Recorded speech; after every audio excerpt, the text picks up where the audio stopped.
To learn English is to enjoy and experience a language that opens up opportunities across the world. Together with teachers and our partners, we're here to engage and inspire millions of people throughout their entire learning journey, helping them to confidently prove their skills to the world. As part of a university with a global reputation for academic excellence, we create insights derived from research and our expertise. Combining all of this ensures our unique approach meets the real-life needs of learners through inclusive and accessible products and services. Including the many of us who have been learners and teachers of English, we all care about the impact our work has in the classroom and beyond. By listening, collaborating, and partnering with our entire community, we enable teachers to do what they do best, teach, and learners to reach their full potential.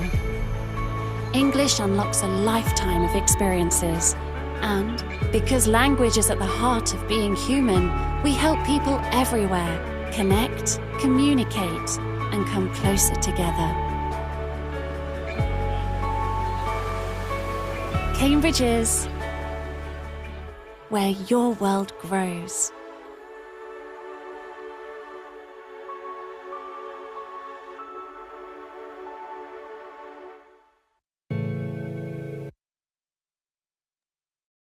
Good morning, everybody. Morning. Good morning. How are you? Greetings from Ensenada, Baja California. We're very excited to be here in Colegio México de Ensenada with honorable guests from Colegio Salvatierra and Instituto Salvatierra from Tecate, Baja California. So we're going to launch a new modality for Consejos Técnicos that are going to be called Consejos Técnicos Watch Along. What is it going to be? We're going to choose different cities where we have several Cambridge English schools and bring all the Cambridge English schools in the area so they get to know each other, to bring this sense of community that is so important to our program. Thank you so much. And thank you all teachers for attending. My name is Sofia Moreno. I'm the manager for Cambridge English Schools. Thank you for your time and for your love for teaching. Today, we have some issues or some unexpected developments. Our speaker, Sarah Ellis, who was programmed to be with us live today, had an inconvenience with a flight in Europe. So right now, her flight was canceled.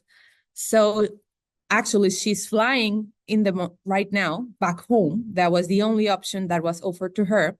But what we did is that we pre-recorded the session, but we're very fortunate because Alberto Acosta, who you will meet on November's webinar, was able to join her. So it was a great session where we mixed also something about mock exams, a session that I shared with coordinators that some of you had lots of interest on that session. So we combined.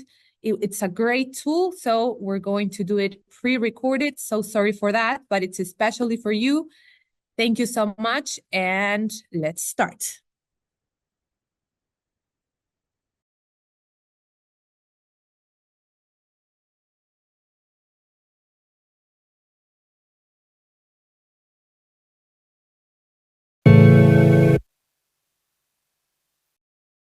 Good morning, everyone. Good morning, everyone. Thank you very much for joining us. And as Donia said, I'm here in Italy today. And Alberto? I am here in Brazil, based in São Paulo. So hello to everyone from the different corners of the world. Yes, no, it's great to see so many. And we're delighted to be looking at this session today because, of course, the mock test is a really important tool for learners and teachers. And in this session, we're going to explore different aspects of that with ideas and resources for you. So, Alberto, shall we get started? So this is what we're going to cover. We're going to be talking about the exam preparation journey, and we're also going to be introducing you to the special Cambridge website for the exam preparation journey. We'll be looking at ideas from that exam preparation journey website, particularly related, of course, to the mock tests. We'll be looking at how you can you can access the sample test, how to access lots of other resources as well. And very importantly, we're going to consider why do a mock test, how to do it, and when to do a mock test. And we'll look at a variety of situations about that. Yes, Sarah, thank you. And Sarah will also report on a school's experience using mock tests. This school is based in Italy, where Sarah is at the moment. And we are also going to talk about what to do before and after the mock test. Of course, we're going to share with you a very important tool, a mock test toolkit, which is another website where you can find ideas to use the mock test. And of course, we're going to share some more resources with you towards the end. So we have a lot to do, right, Sarah? Absolutely. And here is the website of the exam preparation journey. And you can see we've included a QR code if you wanted to access it straight away. And of course, this is a hub of information across the journey from beginning to test day. And wherever you are on the journey, you can dip into the resources, as you will see. There are teaching tips, and there are also activities that you were to use with lesson plans around those, and lots of information which is time appropriate in that journey. So if you're at the beginning of the journey, there are some materials that are relevant to the beginning of the journey. If you're further along the journey or towards the end of the journey, you'll find time appropriate contents to help and support you.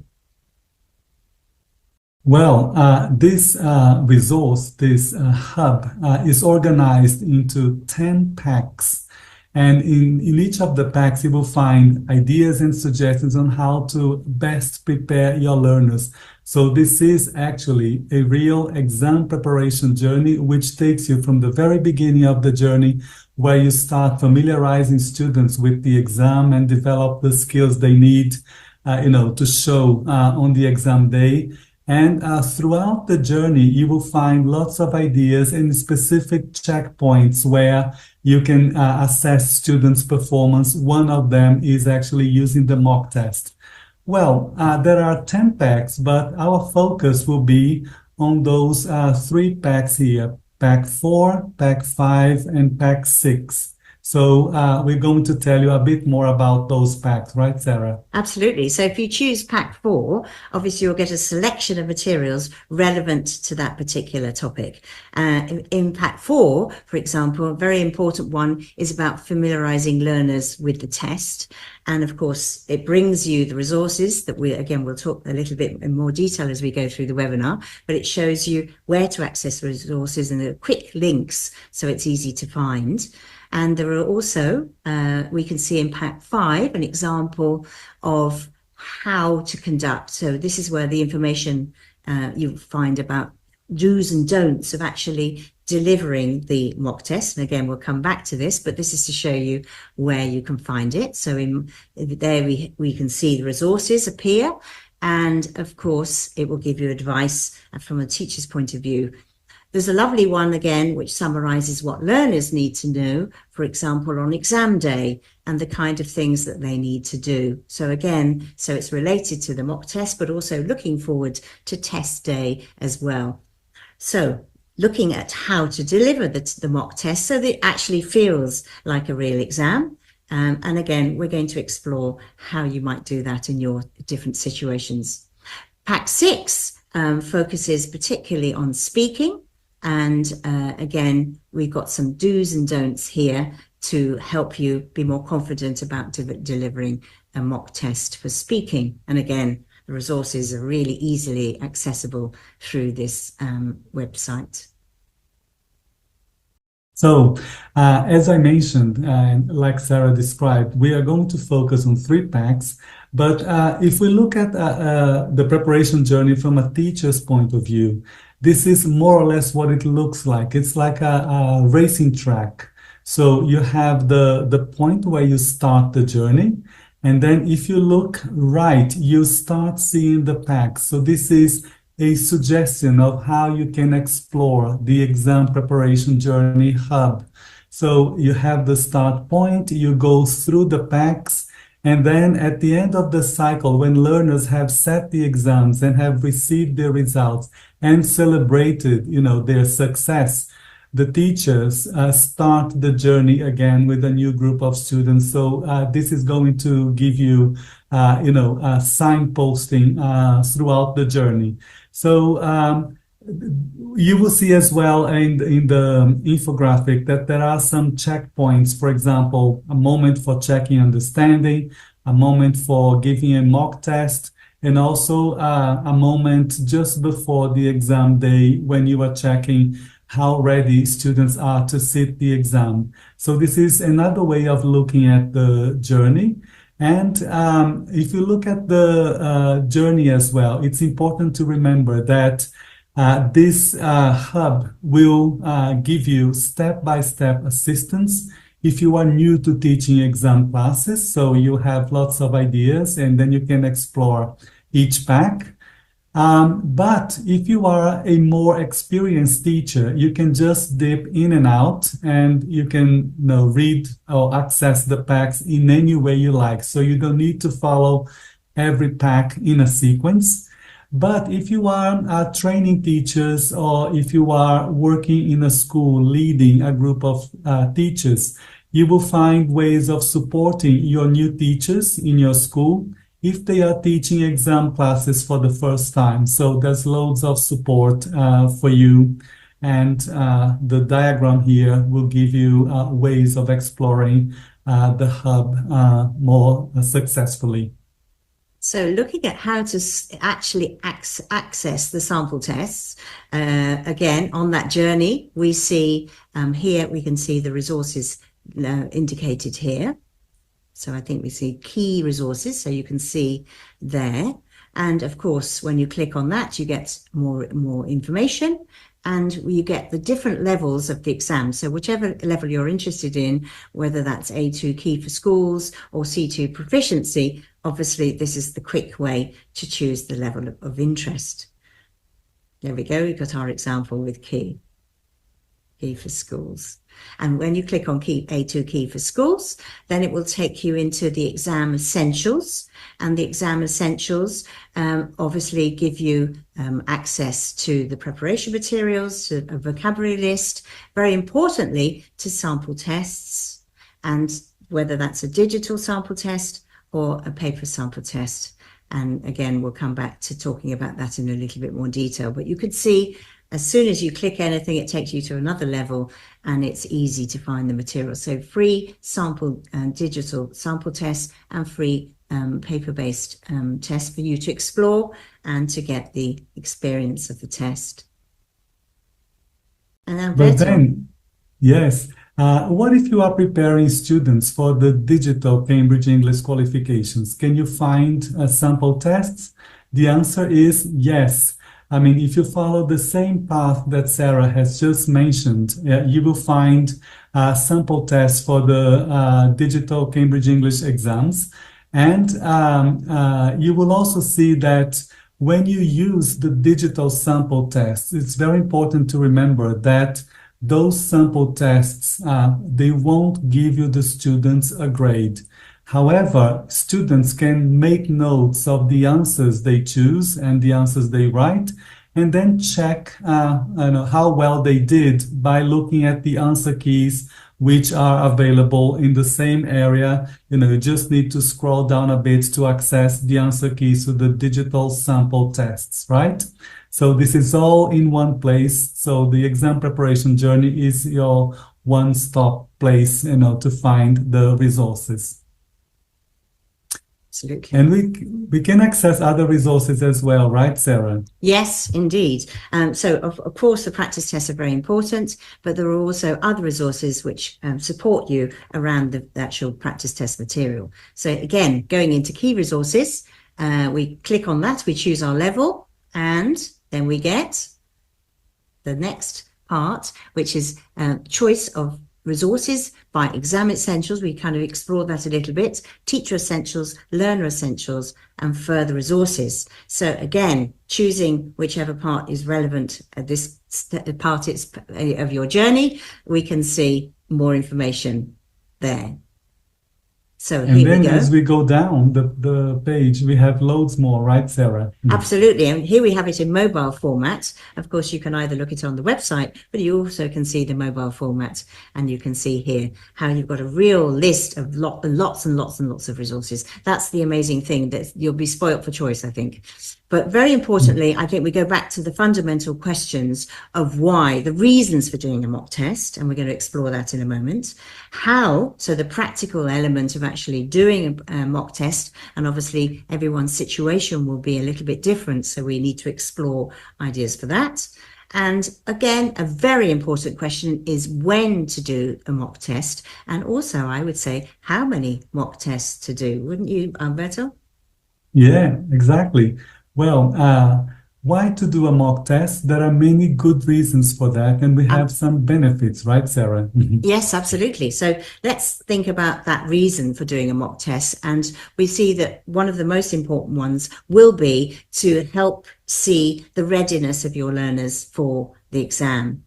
And of course, having that information also helps you as the teacher and the learners to think about what they need to study and to think about future lessons.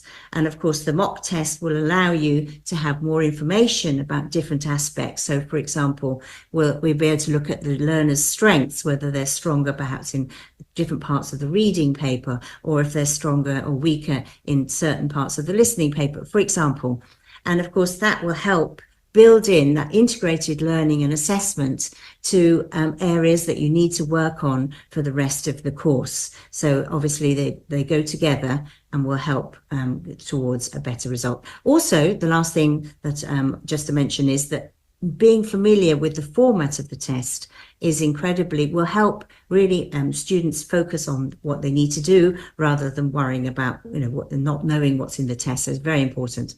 So doing a mock test helps give learners feedback about their own performance, and also they can learn from the test. This is not just, tests can also go back into the learning process.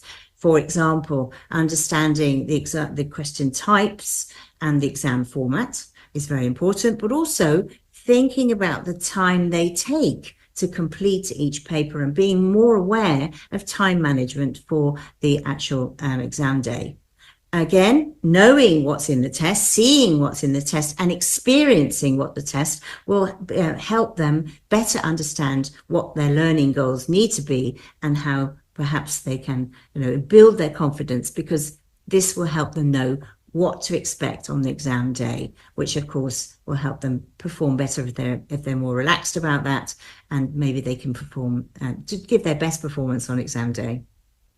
But Sarah, there isn't one way of doing the mock test, right? We can have alternatives. Exactly. So this again, teachers often discuss, well, how can I do a mock test? Obviously, the length of a full paper takes time. So we'd like to talk about different ways that you might choose to do the mock test. And you choose the one that works best for you. The first option would be to do the reading, listening, and writing paper on the same day. Now, obviously, that takes a fair amount of time. So you might decide to do the speaking test on a different day. So that's just one version. Another version would be to do the mock test paper by paper on different days of the week, or different days, or in different weeks. So for example, you might have week 1 where you decide to do the listening paper and you check the answers in class. Week 2 is a focus on reading and writing, again, potentially checking the answers in class, so students are getting feedback along that journey. And ending with week 3, perhaps looking at the speaking test and overall feedback about the performance in all the mock test. And then, of course, from that, as we said, integrating learning and assessment into setting study goals and helping students be clear about what they need to focus on. And of course, for the teacher also to know that we need to perhaps focus on these different areas. Yeah, it would be nice to check which option works best for your learners. Can you type in the chat number 1 or number 2, just for us to have an idea, right, Sarah? Yeah, absolutely. Let's have a look. Let's see which people. Well, we have a mixture of numbers 1s, number 2s as well, Sarah. Absolutely. So again, it's flexible. Obviously, you will have different situations and different amounts of time available. So it's finding a way that suits you best and your learners best. And there are advantages, right, Sarah? Yeah, absolutely. So if we look at the advantage, if we look at option one, of course, it's a little bit closer to the real exam experience. They will do the 3 papers on the same day, and they may do speaking on the same day, or they may do it on a different day, depending on the circumstances. The second option, with doing it at different weekdays or over different weeks, perhaps is more practical for schools, obviously with using time that's available.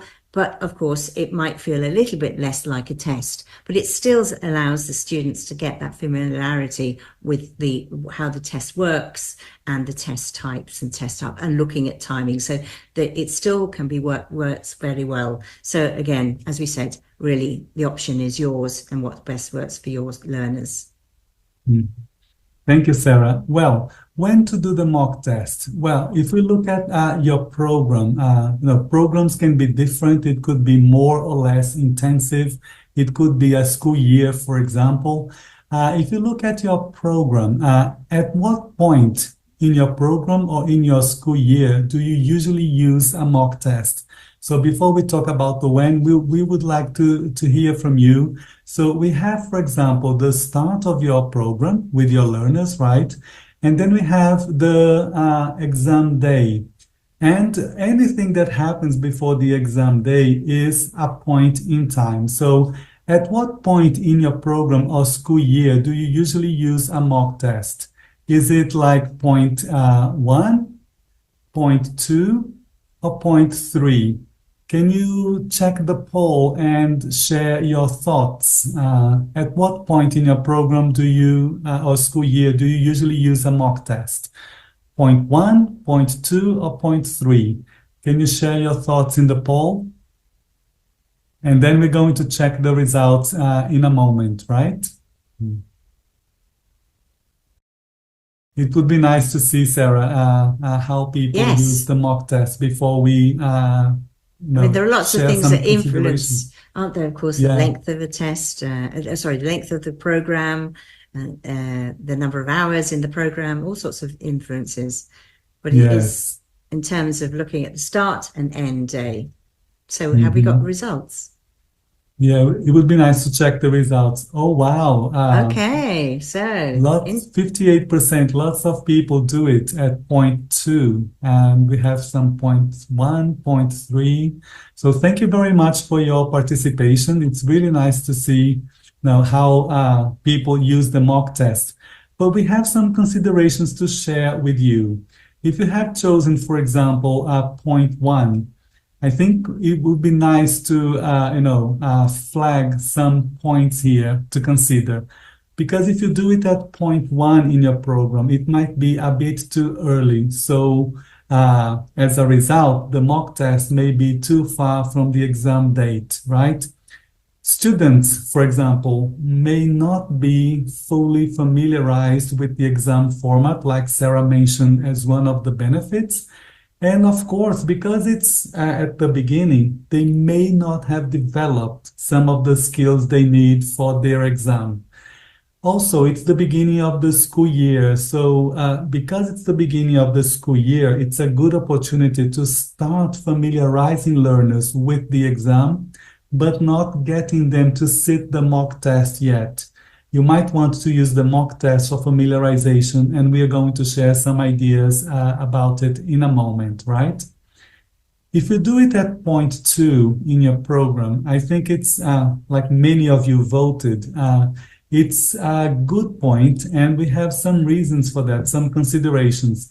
If you do a mock test at point 2, it may be more motivating for learners because they will be, or they might be better prepared and because they are better prepared, they have a better chance of doing well. And that's what we want at the end of the day. We want the experience to be positive, most of all. And of course, because they are familiarized with the exam, they will have learned some skills already and some strategies. And of course, they will have had more language practice in order to perform better in the exam. So point 2, we feel would be more appropriate, right?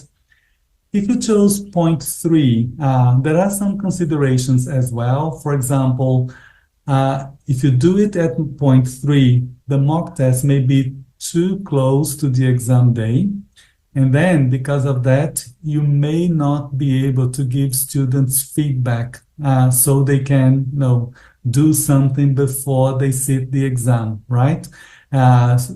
Points to work on, because the reason for doing a mock test with learners is to give them feedback, but not only any feedback, but feedback that is actionable, actually helping them with specific points they need to, revise or maybe strengthen before they sit the exam.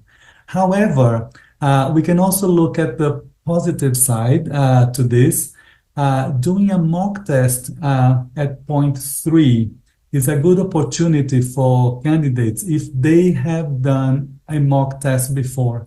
So they have done mock tests at point 2, you have given them actionable feedback, and then they can do another mock test before the exam day, just to check how ready they are for the exam, and it might give the students a boost in their confidence.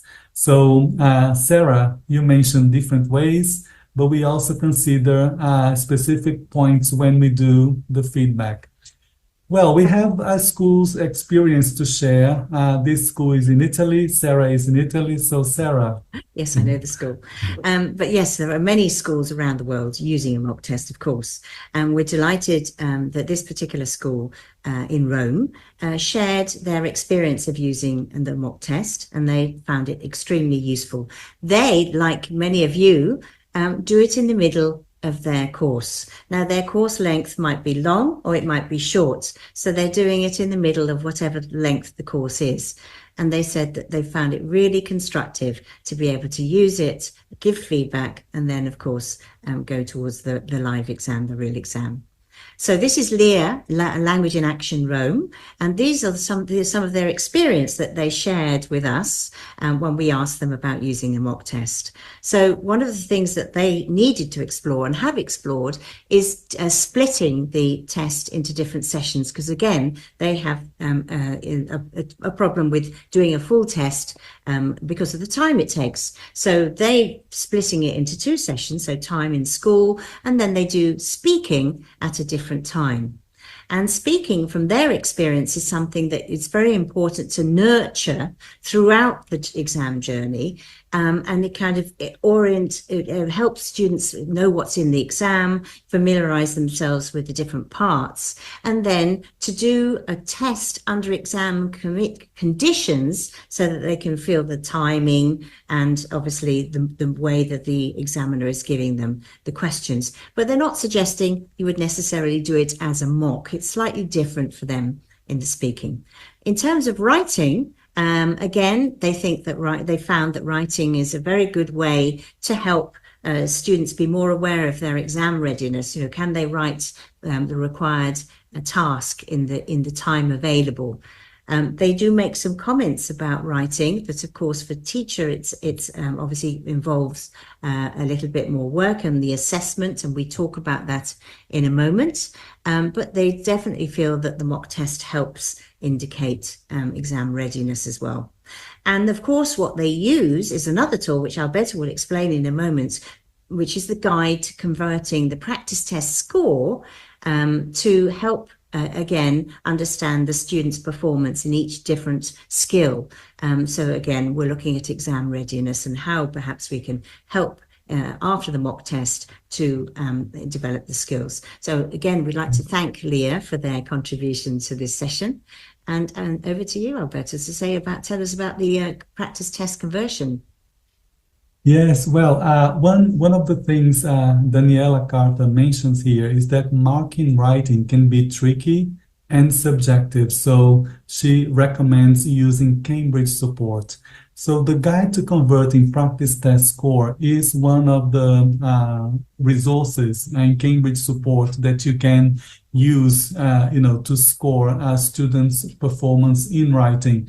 So, or in the writing paper, in the reading paper as well. So you can find the Cambridge English Scale Explained, the Guide to Converting Practice Tests, in the exam preparation journey hub, and we are going to tell you where to go to find this resource. So this Guide to Converting Practice Tests is works like this.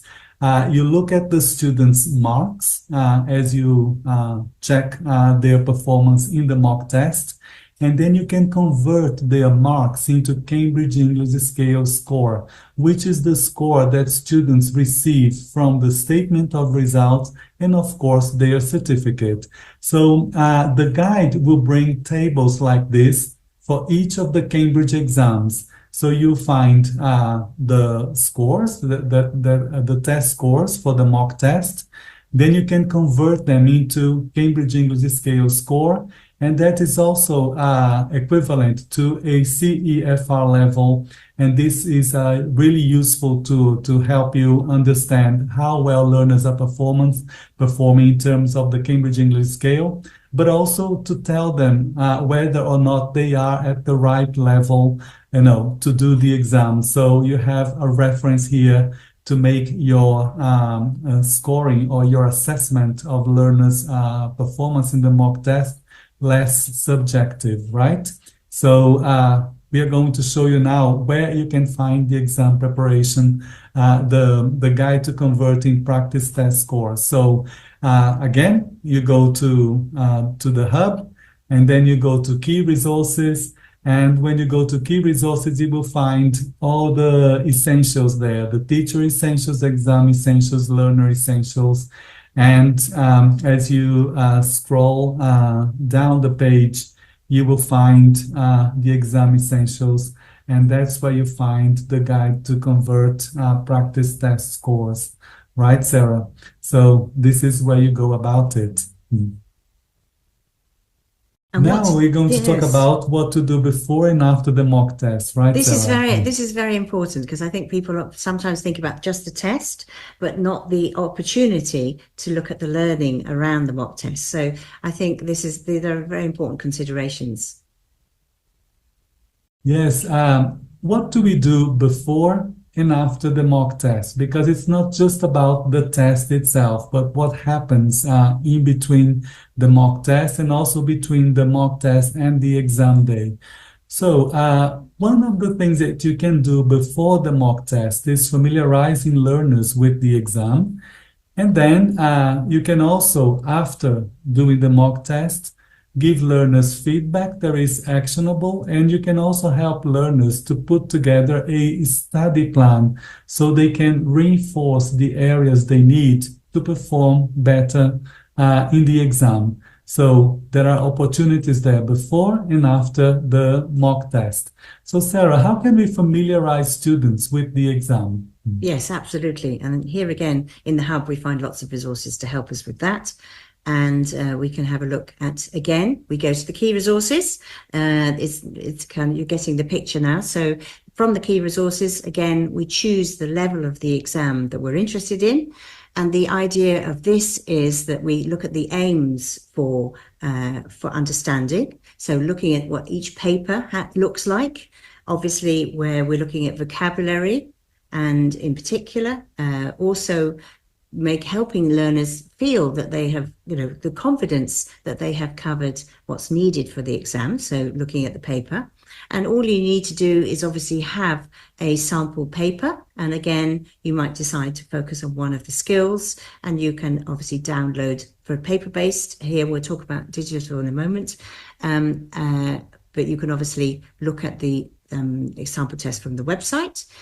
One of the ideas was to put them on the board, or to give a set per pair or small group. The idea of doing it in pairs or groups is actually, if you like, a bit like flicking through a book and looking at the different pages and the different sections. The same thing for looking at the exam. They get familiar with the different parts. And obviously we want to elicit questions about the exam, for example. How long is the exam? Get your students asking and answering by looking at the paper that you've decided to look at. What skills are tested in this particular paper? What are the questions like? What are the tasks? And very importantly, how much time is allowed for each part of that paper?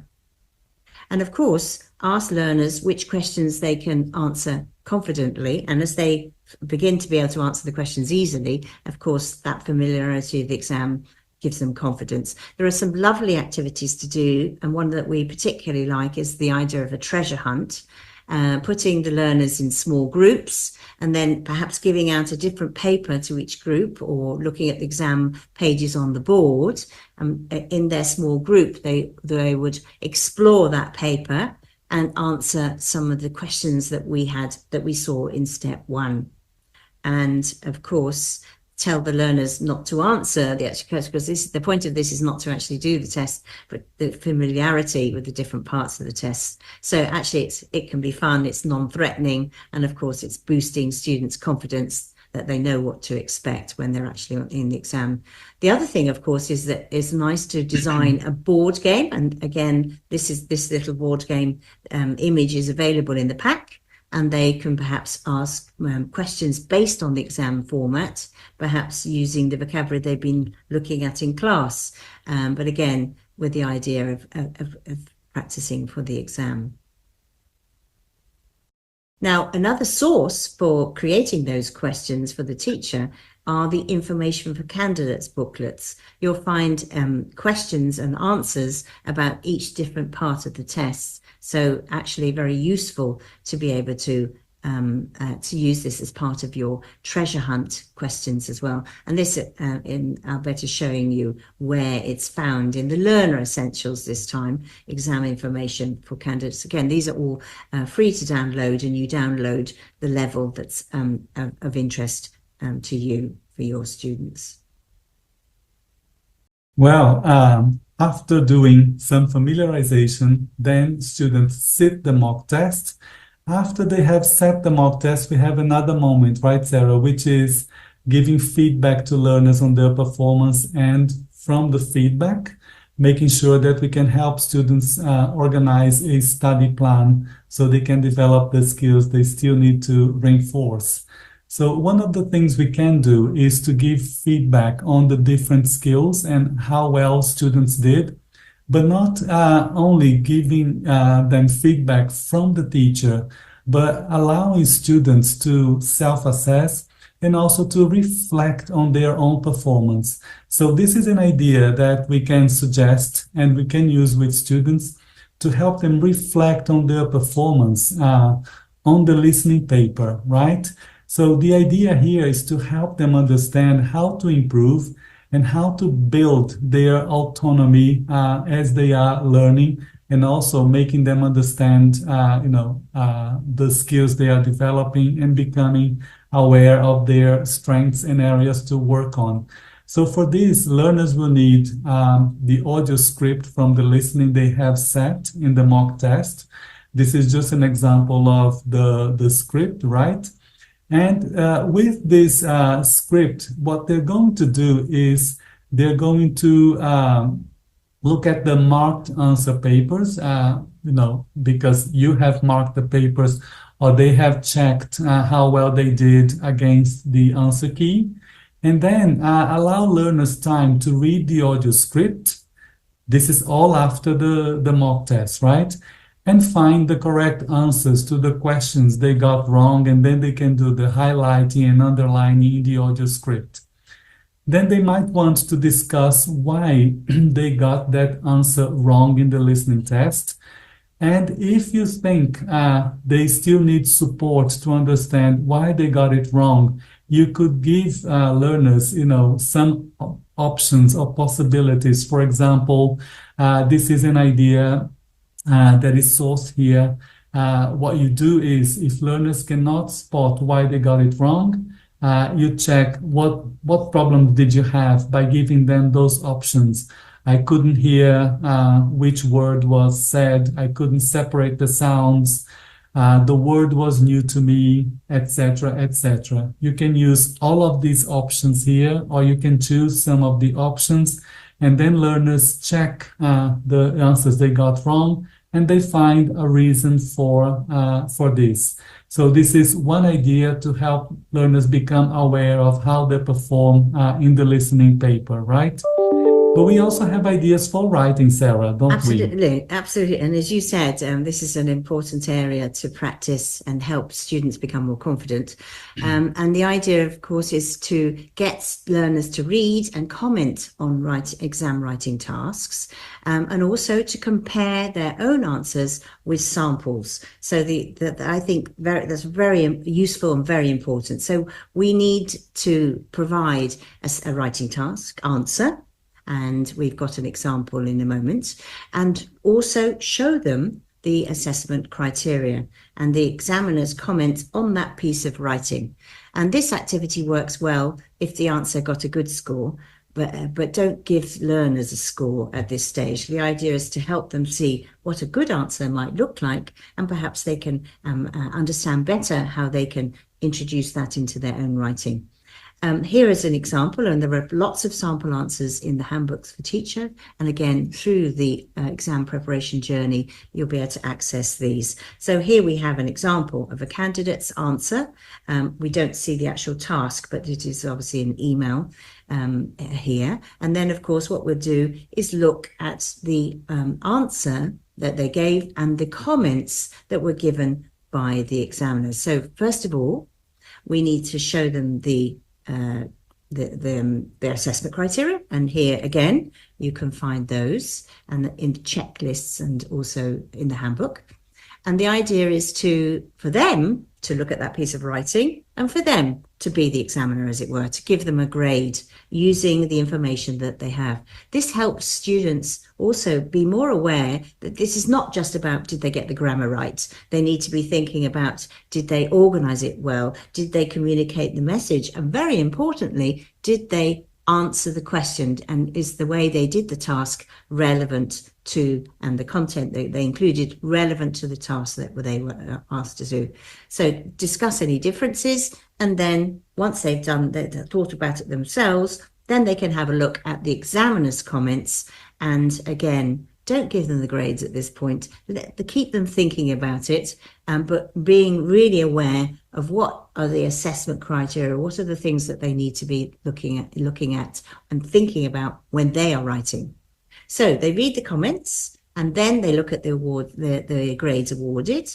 They look at the sample answer again, and again, a good activity is to make a list of 4 or 5 things that they can see in the answer. So they become a little bit more aware from an examiner's point of view as well, but also in writing a good piece, answering a question well, they'll start to see what works well. So next stage, having looked at that and become more aware of assessment criteria, give the students a similar writing activity and ask them to obviously take points that they listed in step 3 when they write their answer. So by this stage, they should be more aware and better able to write a better answer themselves as well. Fantastic, Sarah. We also have some ideas for speaking. If you have the time to do the speaking mock test with the learners, you do the mock test, you give them feedback, but also after students have done the speaking mock test, you could allow the students to have a moment for self-evaluation. So we suggest for that, and also as a way to guide the students in this self-evaluation activity, they could, for example, write a list of things they did, of how well they did. And of course, they can also reflect on points they think they can do better next time. So when they do the self-evaluation, this information can be good to help the students create a list. For example, they could create a list of all the good words that they used, or maybe you can also create a list of the common mistakes that learners have made, and then you can provide the correction, or maybe allow the students to reflect on those mistakes and find the correct answers for those mistakes. So one thing we can do for the self-evaluation is provide the students with a list. And this is a sample list. For example, after they have done the speaking paper in the mock test, they can comment on areas they felt or they didn't feel so confident and say why. Maybe list the good vocabulary they used, some good grammar examples that they used, a possible mistake they have made, etc. You can use those points, or you can, use only some of these points. You can customize it in any way you like. But the idea here is to guide the learner in the self-evaluation, and then they can share thoughts if they feel comfortable about it. And also, this would be a good guide for feedback afterwards. You can comment on students' performance, and they can also comment on their own performance with you. So another idea, and that would be applicable to all the papers in the mock test, is to help the students put together a study plan, just by considering how much time they have between now and the exam day, and then help the students focus on areas they still need to work on. As a suggestion, we have here a sample study plan, and this is just an example where the student will have, a number of weeks, or maybe they will have, a few days, and then if it is an intensive program, they can create a study plan for those days before they sit the exam. And this example here will bring a blank template that you can download and use this with your learners, just to give them some guidance and help them visualize what they need to do between now and the exam day. And then this will also help make your feedback actionable, giving them the actual points to focus on and prioritize areas as well. But we have a question here. Big question. So where do I find all those resources? We've spoken about a lot, and to kind of we're coming to the close, but to make sure you know where to find them, we've got a few slides here to show you. So, of course, Alberto mentioned the mock test toolkit. This is the front page of it. And from that, there are different parts in it. And you will see here that it talks about preparation before doing the mock test. So some of the things that we were talking about, how to conduct it, the information about conducting the actual mock test, the feedback, and some of the examples that Alberto has mentioned come from here. And then, of course, a summary of all those resources, quick links for you to be able to find them. And that is the mock test toolkit. Yeah, and it's in this area that you find the resources we have just mentioned, the study plan template, and also the self-evaluation form for the speaking test. So we have plenty of resources available. And if you want to find the mock test toolkit, again, just go to the Exam Preparation Journey Hub, follow the steps, key resources, and then when you get to the key resources, you will find the resources categorized into exam essentials, teacher essentials, learner essentials, other resources, and then just scroll down and you will be able to find the mock test toolkit in the teacher essentials. And from there, you can access it, look at the different areas, but very importantly, look at all the good suggestions the mock test toolkit gives you in terms of preparing and giving learners feedback as well. Lots of strategies to share, right, Sarah? Absolutely, really is. And this, of course, is the Exam Preparation Journey website. Yeah, lots of things that we shared today, but you still have a few more, Sarah, don't That's you? right, exactly. And one is, I saw in the chat there were some questions about authentic digital practice tests. On the website, you will find a sample test, but it obviously doesn't do any scoring.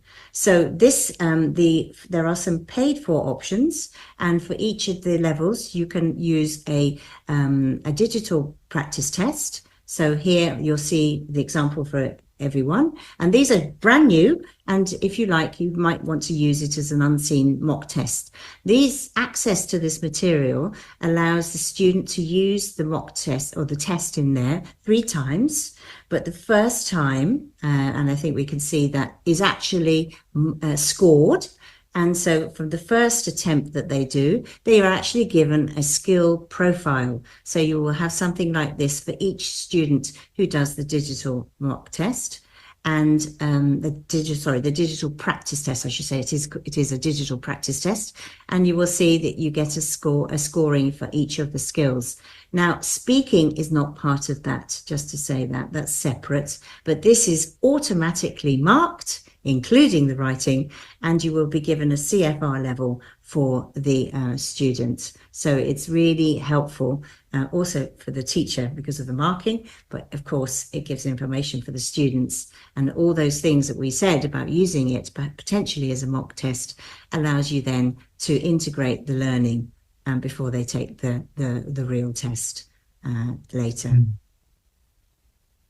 Well, Sarah, this was quite a journey, wasn't it? We talked about so many things and so many resources, and I think now it's a good opportunity for us to answer some questions if we have them. Thank you so much, Sarah and Alberto. Wow, what a packed session, full of ideas, full of resources. I found it very interesting. I really loved the example you gave of the case study of the teacher in Italy as well. It's just so interesting always, isn't it, to hear how people are actually doing things in their centres and their schools. I think we can learn a lot from each other. And great to hear that by doing the mock tests earlier, it gives students time to improve and then actually do the test when they might not have thought they were ready before. I thought, that's a really key message for us to take away. And lots of questions and comments on the timing of the mock test, but also on the frequency of the mock tests. So one question was, can you do too many mock tests? Because in their school, they do 4 or 5 throughout the course. What would you say to that? Can you do too many? Well, we don't know how long that course is, so that's the first question. So obviously you need to have time to use the mock test for the learning. So as we were trying to demonstrate, wherever you use the mock test, there's always opportunity for learning after it. And so if you're doing one at the beginning, you're using it with different criteria. You're not using it to test, but for familiarize so that students can perhaps see the journey ahead of them. Whereas in the middle, all the things that Alberto said, and maybe I'll let Alberto say something there about the using it as well. Alberto? Yes, I mean, I think it's important to integrate learning into the assessment when you use the mock test, because the students can learn also from the experience of doing the mock test and seeing the feedback from the teacher. It's very important to take this learning opportunity in mind after they have set the mock test. Can the students do more mock tests? Yes, they can. They are free to practice as many times as they wish, but it's important that there is some guidance to this. And this is especially for teachers. If you do too many mock tests, you might be just teaching to the test, which is not what we recommend. And it's important to teach, to do the mock test, but this is a learning opportunity as well. And learning and assessment, they walk hand in hand. So it's important to bear this in mind. And it's developing those language skills, developing confidence. And it's not just about getting a score. And that's a very important thing. It's not just taking the test, getting a mark, and you forget about it. No, this is an opportunity, you say, Alberto, to start the learning from the information that we gain from the mock test. And students shouldn't feel this is a pass-fail situation. No, this is an opportunity for me to see where I am on my journey and to see how I can improve in time for for the final test, for the final exam. So it very much, as a message, I really feel teachers need to help students feel it's not just an exam for taking an exam where you get a result. No, this is for learning. This is for being more confident and being better ready for the exam day. Absolutely. And I think especially what you just said, it's about getting that message across to the students as well. It's not just that the teachers understand that, it's that the learners understand that and know why they're doing them and what they're for.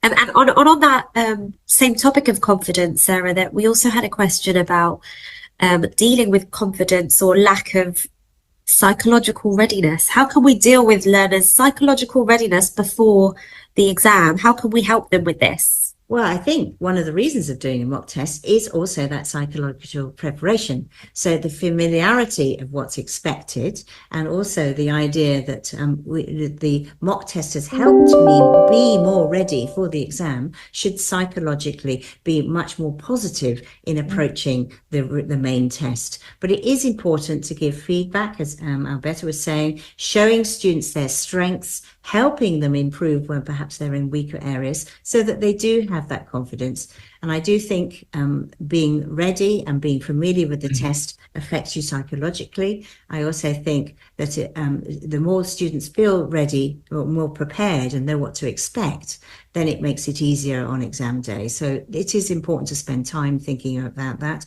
Also thinking about helping the students relax before they go into the exam, that they don't, arrive at the last minute and all the stress of arriving at the test venue. All those kind of things will influence the psychology of the candidate taking the exam. So we need to think about every step of that, being ready to go to the venue, take the right equipment with them, and know what to expect. Alberto? Yeah, and a very popular question that I get asked is, why does Cambridge make so many resources available? I think one of the reasons is to help teachers, help the learners understand that the exam is not a mystery. This is not the purpose of the exam.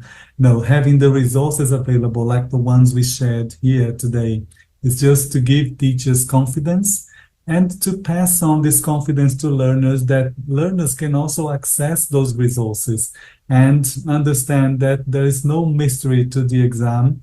I mean, as long as they understand how long each paper takes, what kind of questions they will see on the exam day. So this is important for learners. It's not a mystery, and by understanding that it's not a mystery, they become more self-confident and psychologically ready for the exam day. And perhaps one thing I could add is that, of course, the exam is an opportunity to demonstrate what they know. This is not an exam which is trying to catch you out. This is not an exam where if you write something incorrectly, you have a mark removed. There is no negative marking. It's always about a positive approach, looking at what candidates can do, not what they can't do. So we should always encourage students to put an answer. If they're not quite sure, it's better to add an answer than to leave it blank. Nothing will be taken away if they get it wrong, for example, in the reading paper. So it's very important that this is about what they can do, not what they can't do. Excellent points.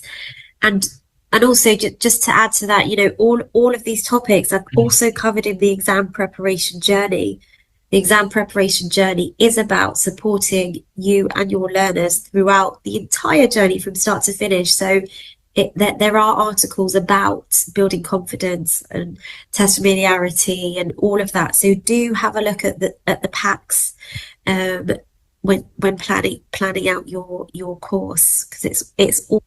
So thank you so much, Sarah and Alberta. I really, really enjoyed that webinar. Thank you so much for sharing all your knowledge and expertise, as always. Thank you very much. And thank you to everyone for joining us today.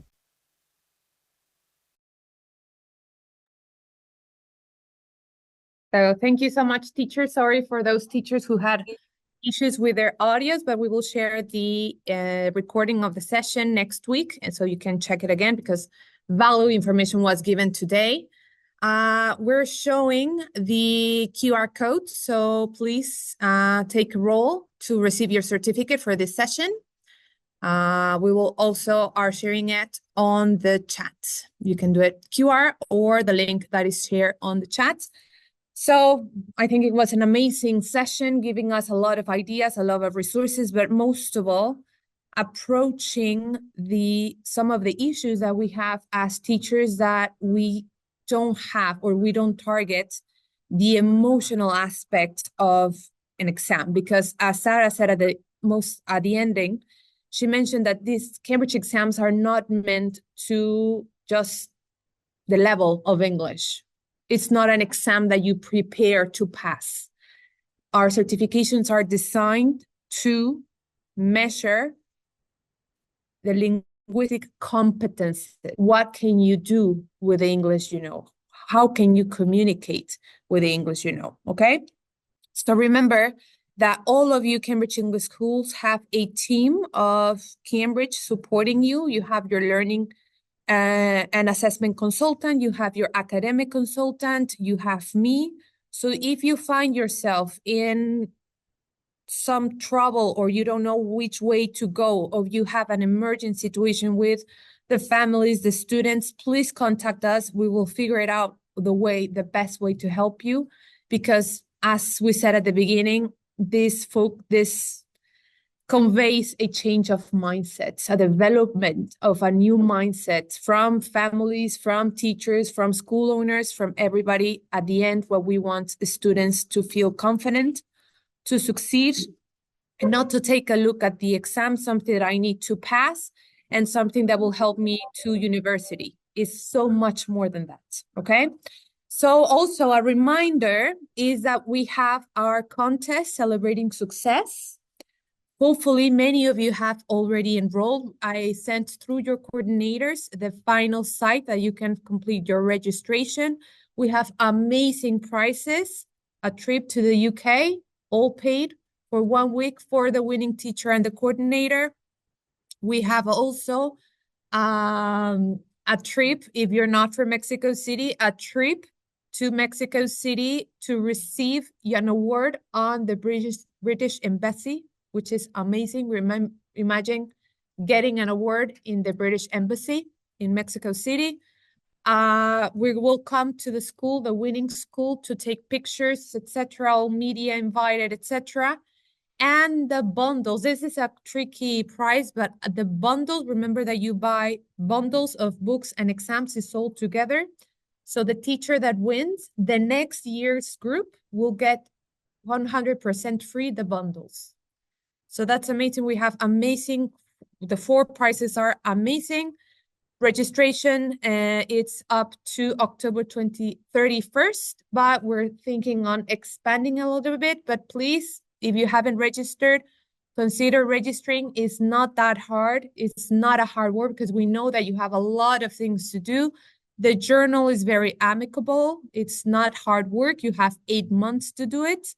And remember, only certifying teachers can participate, meaning that you are teaching in most of you, 2nd, 4th, 6th grade primary or 6th primary. If you're teaching in a group that will get a certificate this year, you're eligible to participate. So thank you so much, teachers. Thank you. Thank you. We're a lot of teachers in the community. Thank you so much, and see you soon. Okay. So